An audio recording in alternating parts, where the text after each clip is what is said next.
Cinderella.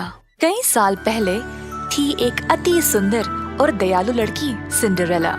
Cinderella की माँ उसके बचपन में ही चल बसी थी। कम उम्र से ही सिंड्रेला को अपने पिताजी का और अपने सौतेली बहनों का ख्याल रखना पड़ा, क्योंकि उसकी माँ असल में उसके पिता की दूसरी पत्नी थी। सिंड्रेला की बहनें उसको बिल्कुल पसंद नहीं करते थे। बड़े होने के बाद भी वे सिंड्रेला को नौकरानी की तरह रखते थे और बुरा बर्ताव करते थे।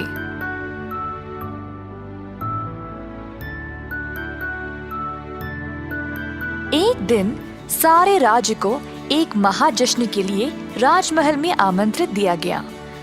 सिंड्रेला 17 वर्ष की हो चुकी थी और महाराज ने राज्य की सारी जवान लड़कियों को ग्रैंड बॉल के लिए बुलाया था।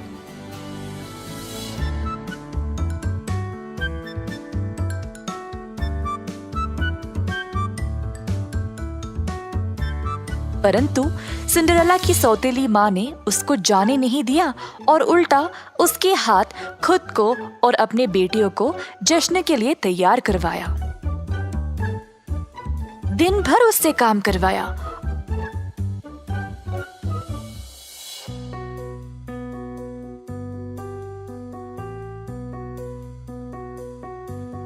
और अंत में उसके गाउन को फाड़कर आग में डाल दिया ताकि वह जा ना सके। फिर उसको घर पर अकेला छोड़कर चले गए। सिंड्रेला दुखी होकर रोने लगी। वह हार मानने ही वाली थी जब एक परी देवी माँ उसके सामने प्रकट हुई। मेरी प्यारी सिंड्रेला, मत रो, मैं तुम्हें ग्रैंड बॉल पर भेजूंगी, पर मेरे पास पहनने के लिए कोई गाउन नहीं है और मेरी सौतेली माँ और बहनों ने मुझे यहाँ अकेला छोड़ दिया है। चिंता मत करो मेरी बच्ची, थोड़ा सा विश्वास और जादू से सब ठीक हो जाएगा। बिपदी बॉपदी बू।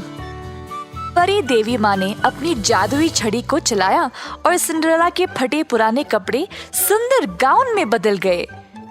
फिर एक और लहर से सिंड्रेला के पैरों में चमकीले शीशे के जूते आ गए।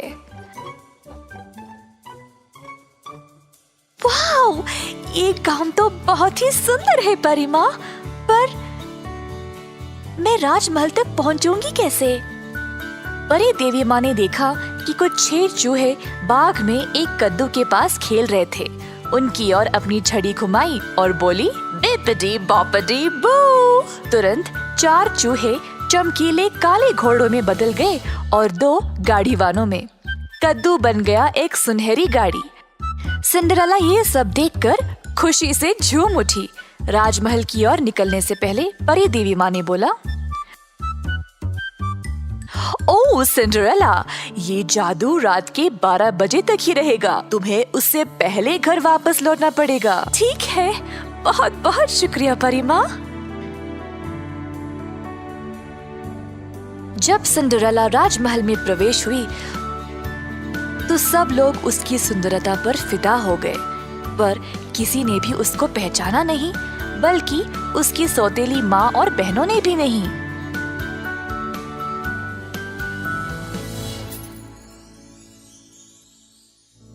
सुंदर राजकुमार को सिंड्रेला को देखते ही उससे प्यार हो गया। उसके पास गया और पूछा,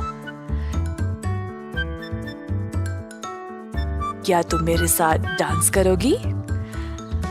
हाँ। राजकुमार ने पूरा समय सिर्फ सिंड्रेला के साथ डांस किया। सिंड्रेला राजकुमार के साथ इतनी खुश थी कि उसको समय का पता ही नहीं चला। अचानक से उसको समय का याद आया और वो तुरंत घर की ओर वापस दौड़ निकली। ओह नहीं, मुझे जाना पड़ेगा, बोली सिंड्रेला और राजमहल से बाहर निकलने लगी। जल्दी में उसका एक शीशे का जूता निकल आया और सिंड्रेला को उसको वापस उठाने का समय भी नहीं था।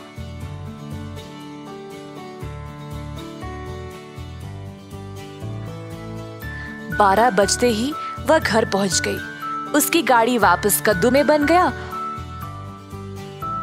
घोड़े चूहों में और उसका गाउन वापस उसके फटे पुराने कपड़ों में। उसकी सौतेली माँ और बहन कुछ ही देर बाद घर वापस लौट आए। तीनों उस सुंदर लड़की के बारे में बातें कर रहे थे जो राजकुमार के साथ डांस कर रही थी। राजकुमार को सिंड्रेला से प्यार हो चुका था, पर वो उसका नाम तक नहीं जानता था। उसको सिंड्रेला की शीशे की जूती मिली।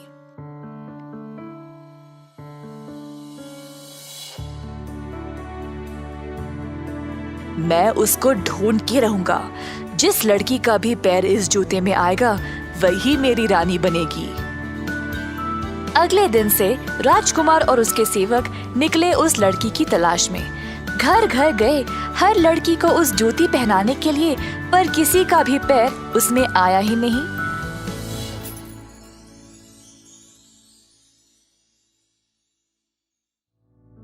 अंत में राजकुमार सिंड्रेला के घर आया। सौतेली बहनों ने अपने पैर जोर जबरदस्ती उस जूती में डालने की कोशिश की, पर हो ही नहीं पाया।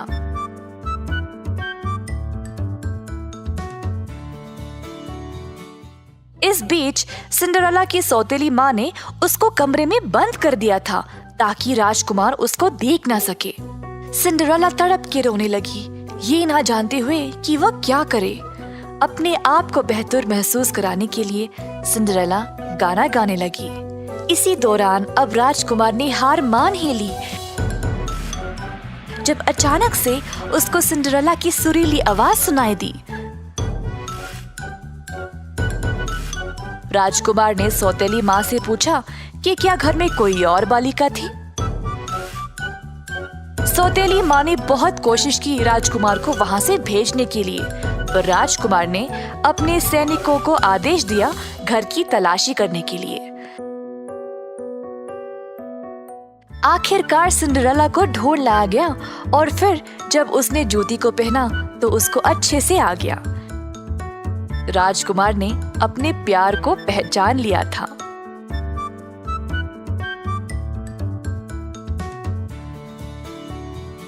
सिंड्रेला, क्या तुम मेरी रानी बनोगी? तुम दयालु और धैर्यवान हो। जी हाँ मेरे राजकुमार। तो अंत में सिंड्रेला और राजकुमार की शादी हो गई और दोनों ने खुशी से अपनी जिंदगी का शुरुआत किया। सिंड्रेला ने अपनी बहनों को भी माफ कर दिया। वह एक बहुत ही दयालु महारानी थी और सारी प्रजा उससे बहुत प्यार करती थी।